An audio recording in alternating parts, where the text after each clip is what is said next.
भैया मान जाओ ना प्लीज, मम्मी पापा को भी अबीर पसंद है, आप एक बार उससे मिल तो लो। कोई जरूरत नहीं है, मुझे नहीं मिलना उस फटीचर से। भैया आपको अबीर से नहीं मिलना तो मत मिलिए, उसे पसंद नहीं करना है तो मत कीजिए, पर उसके बारे में कुछ भी गलत बोलने का अधिकार नहीं है आपको। मैं अपने अधिकार बहुत अच्छे से जानता हूँ, लेकिन तू अपनी हद जरूर भूल गई है। यही सब करने के लिए तुझे कॉलेज भेजा था क्या?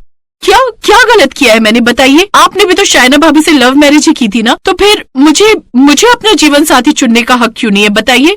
रश्मि खबरदार, जो शाइना को इस सब में घसीटने की कोशिश की तो मैं समझ गया कि तुम्हें समझाना बेकार है, और वैसे भी ये तुम्हारी जिंदगी है, तो मैं क्यों फालतू में टेंशन लूं। तुम्हें जिससे शादी करनी है तुम शौक से करो, बस इस पागलपन में मेरे और शाइना के शामिल होने की उम्मीद मत रखना।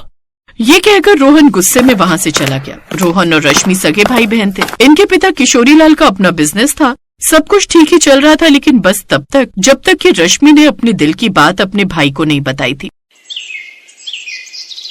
बेटा रोहन, तू हमें गलत समझ रहा है, हम रश्मि का बुरा क्यों चाहेंगे? अबीर वाकई बहुत अच्छा लड़का है, तू एक बार उससे।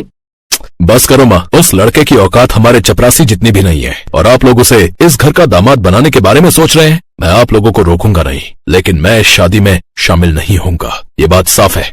रोहन अपनी बात पर अड़ा था तो रश्मि भी पीछे हटने को तैयार नहीं थी। बस यहीं से भाई बहन के रास्ते अलग हो गए। रश्मि ने अपनी पसंद के लड़के अबीर से शादी कर ली, जो कि एक कार मैकेनिक था, लेकिन वो रश्मि से बहुत प्यार करता था और रश्मि वाकई उसके साथ बहुत खुश थी। तुम अपना दिल छोटा मत करो रश्मि, मम्मी पापा को अपना बुढ़ापा रोहन भैया के सहारे ही गुजारना है, तो तुम खुद ही सोचो वो तुम्हारे लिए उनसे दुश्मनी कैसे मोल ले सकते हैं। सही कहा आपने, लेकिन मुझे ये समझ नहीं आ रहा कि आखिर भैया मुझसे कब तक नाराज रहेंगे। क्या वो अब कभी मुझसे मिलने नहीं आएंगे? मैं उनकी नाराजगी को दूर करने के लिए क्या करूं? तुम कुछ नहीं कर सकती रश्मि, और इस बात के लिए मैं बहुत शर्मिंदा हूँ।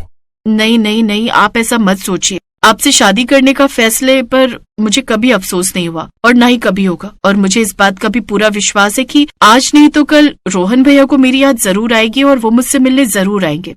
जहाँ एक तरफ रश्मि इस भरोसे के साथ जी रही थी, तो वहीं दूसरी तरफ रोहन के घर पर। Please try to understand Rohan, हमें ये करना ही होगा। तुम्हारा दिमाग खराब हो गया क्या? मैं रोहन मल्होत्रा उस 2 कौड़ी के आदमी के घर जाऊंगा? ऐसा कभी नहीं होगा। अरे पर वो घर तुम्हारी बहन रश्मि का भी तो है।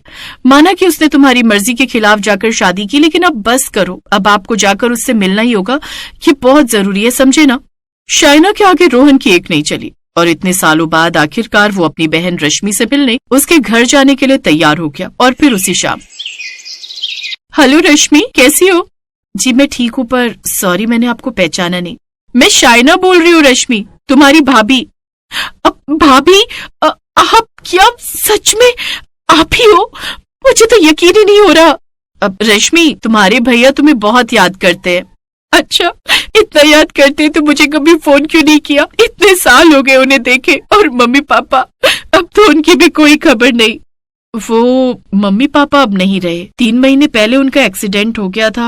हम उनके ट्रीटमेंट के लिए उन्हें फॉरेन भी लेकर गए थे, लेकिन हम उन्हें बचा नहीं सके। बस रश्मि, उसके बाद से ही तुम्हारे भैया बिल्कुल टूट गए। वो इस हादसे के लिए खुद को जिम्मेदार मान बैठे हैं और हर पल तुम्हें ही याद करते हैं। इतना सब कुछ हो गया और मुझे आप लोगों ने खबर तक नहीं की। ये आप लोगों ने ठीक नहीं किया भाभी। हमें माफ कर दो रश्मि, अब जो हो गया हम उसे बदल तो नहीं सकते, लेकिन मेरा विश्वास करो, तुम्हारे भैया अब बिल्कुल बदल गए। वो बहुत शर्मिंदा है, उनकी तबीयत भी अब ठीक नहीं रहती, हर वक्त बीपी हाई रहने लगा है। नहीं नहीं भाभी, ये तो बिल्कुल ठीक नहीं है, आप चिंता मत करो। मैं अभी आ रही हूँ भैया से मिलने।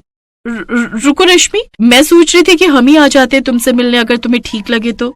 अरे भाभी, आप लोग मुझसे मिलने घर आएंगे, इससे ज्यादा खुशी की बात तो मेरे लिए कुछ हो ही नहीं सकती।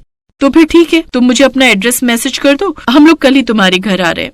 फोन पर ये सुनते ही रश्मि की खुशी का ठिकाना नहीं रहा। वो फौरन ही रोहन और शाइना के स्वागत की तैयारियों में जुट गई। और फिर सुनिए, भैया भाभी कल आ रहे, तो मुझे आज से ही तैयारी करके रखनी होगी। ये लीजिए, ये रही सामान की लिस्ट, ये सब आप अभी के अभी लेकर आइए। अरे बाप रे, इतनी लंबी लिस्ट! अपने गरीब पति पर कुछ तो दया करो यार। ना जी, आज कोई कंजूसी नहीं। मेरे भैया को खाने पीने का बहुत शौक है और मैं उनकी पसंद की हर एक चीज बनाना चाहती हूँ। अब मैंने भी कुछ पैसे जोड़ कर रखे, मैं अभी लेकर आती हूँ। अरे अरे रुको भाई, मैं मजाक कर रहा था। मैं जानता हूँ कि कल का दिन तुम्हारे लिए कितना खास है, और तुम बिल्कुल चिंता मत करो। तुम्हारा पति इतना भी गरीब नहीं है कि एक दिन की दावत का खर्चा ना उठा सके। ये कहकर अबीर सामान लेने बाजार चला गया और रश्मि तुरंत ही पूरे घर की साफ सफाई में लग गई। उसने जी जान लगा दी और रोहन की पसंद का हर पकवान बनाया। और फिर अगले दिन, भैया बहुत देर कर दी आपने, पर मुझे खुशी है कि आप आए तो सही। कैसी हो? आपको देख लिया, अब तो बहुत अच्छी हूँ भैया। इसके बाद रश्मि तुरंत ही रोहन और उसके परिवार की आवभगत में लग गई। उसने एक एक करके सारे पकवान सामने रखे, लेकिन रोहन ने उनमें से किसी को भी हाथ तक नहीं लगाया। ये देखकर रश्मि ने पूछा, क्या हुआ भैया, आप कुछ खा क्यों नहीं रहे? देखिए ना, मैंने सब कुछ आपकी पसंद का बनाया। अब वो मैंने तुम्हें बताया था ना कि इन्हें बीपी की प्रॉब्लम शुरू हो गई है, तो ये स्ट्रिक्ट डाइट पर है फिलहाल। ओह सॉरी, मुझे पता नहीं था। अब आप बताइए ना भैया, जो खाते मैं अभी जाकर बना लाती हूँ। नहीं, उसकी जरूरत नहीं है। शाइना, वो पेपर्स। जी, ये लीजिए।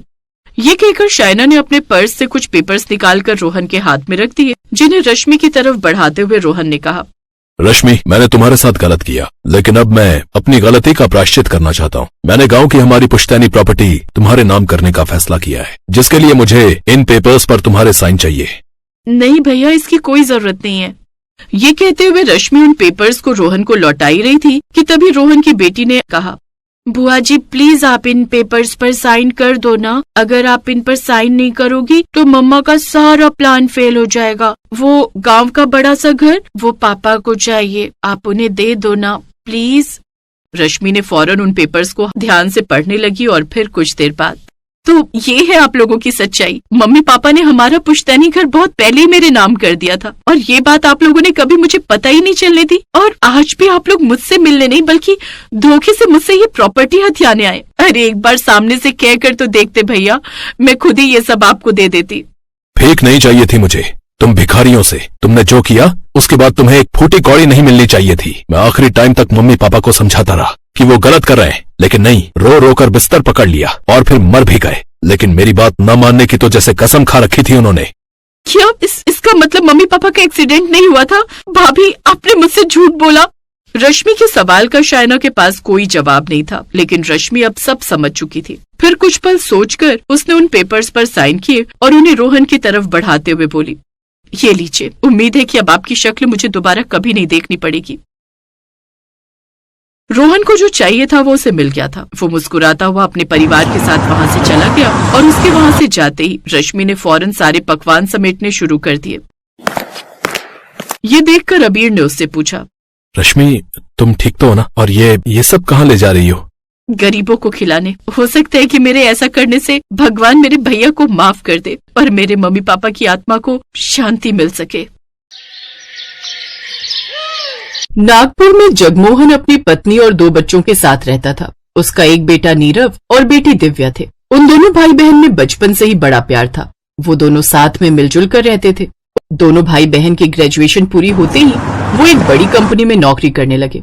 धीरे धीरे समय बीता और अब दिव्या के लिए घर वालों ने लड़का देखना शुरू कर दिया। काफी खोजबीन के बाद दिव्या के लिए आदेश नाम का एक अच्छा शरीफ लड़का मिल जाता है। लड़का तो बड़ा ही समझदार लगता है और दिखने में भी अच्छा है। तुम्हारा क्या ख्याल है दिव्या? दिव्या शर्मा जाती है।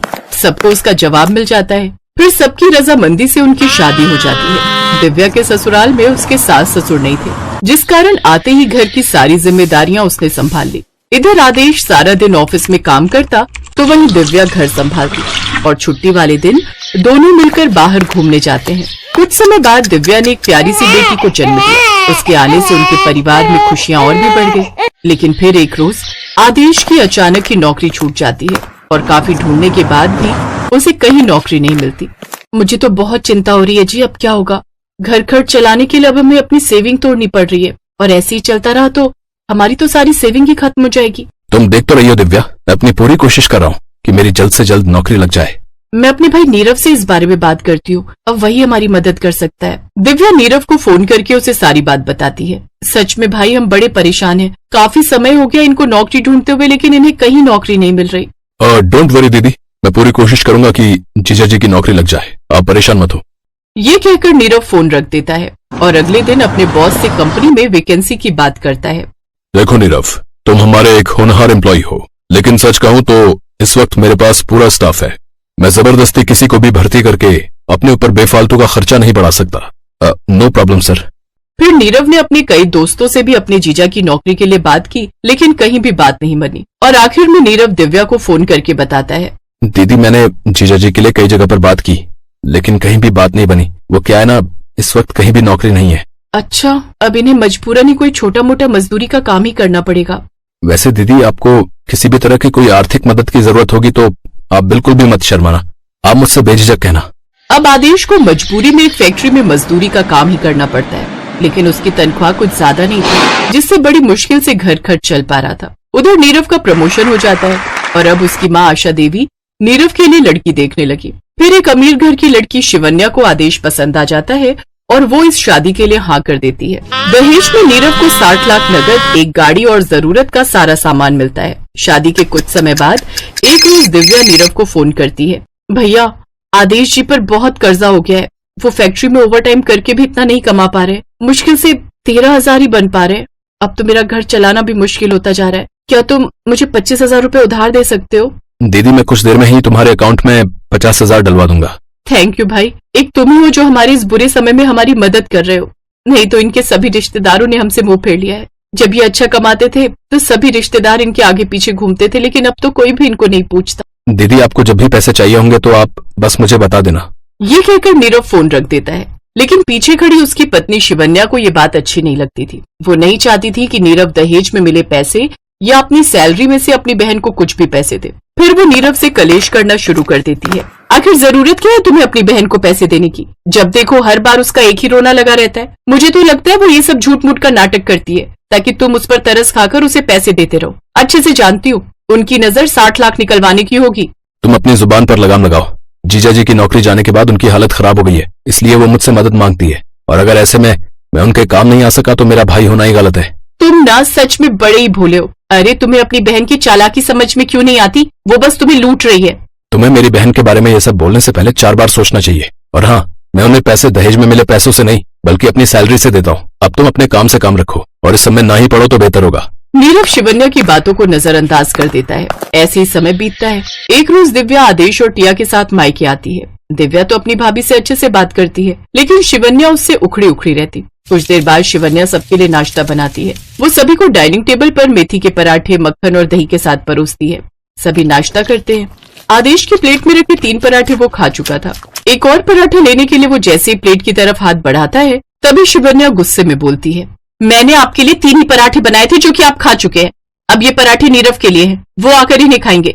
अब आप इन्हें हाथ मत लगाइए। ये सुनकर आदेश शर्मिंदा हो जाता है और उसकी आंखों में आंसू आ जाते हैं। बहू, अगर मेरी प्लेट में भी पराठा कम पड़ जाएगा और मेरी और खाने की इच्छा होगी तो क्या तू मुझे भी ऐसे ही मना कर देगी? नहीं माँ जी, मैं आपके लिए और बना दूंगी। तो फिर तुमने दामाद जी से ऐसा क्यों कहा? वो हमारे मेहमान हैं। अब तुम नीरव के लिए 2 पराठे और लगा दो। सासू माँ, पराठे सच में बहुत अच्छे बने थे, इसलिए मेरी और खाने की इच्छा थी, लेकिन अब मेरा पेट भर गया है, मुझे नहीं खाना।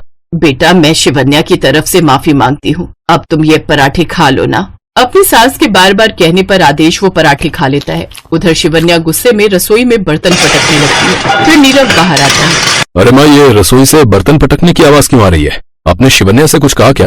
अरे नहीं भाई, वो क्या है ना, लगता है भाभी की तबीयत थोड़ी ठीक नहीं है, इसीलिए वो गुस्से में है। ओह अच्छा, कोई बात नहीं, वो ठीक हो जाएगी। दिव्या कोई भी बात नीरव तक नहीं आने देती, लेकिन शिवन्या की ये बात आदेश के दिल पर लग चुकी थी और उसने दिव्या से वापस घर चलने के लिए कहा। मुझे लगता है अब हमें चलना चाहिए दिव्या। हमारे यहाँ रहने से शिवन्या का काम बढ़ गया है। चलो वापस अपने घर चलते हैं। वो दोनों वापस अपने घर आ गए, लेकिन अब उन्हें समझ आ गया था कि पैसे की क्या कीमत है। इसलिए अब उन दोनों ने दिन रात मेहनत करके अपने लिए नौकरी ढूंढी और अब उन्हें बड़ी कंपनी में नौकरी मिल गई। अब आदेश के साथ साथ दिव्या भी नौकरी करने लगी। फिर धीरे धीरे उनकी आर्थिक स्थिति सुधरने लगी और अब वो लोग भी अपना जीवन खुशी से जीने लगे।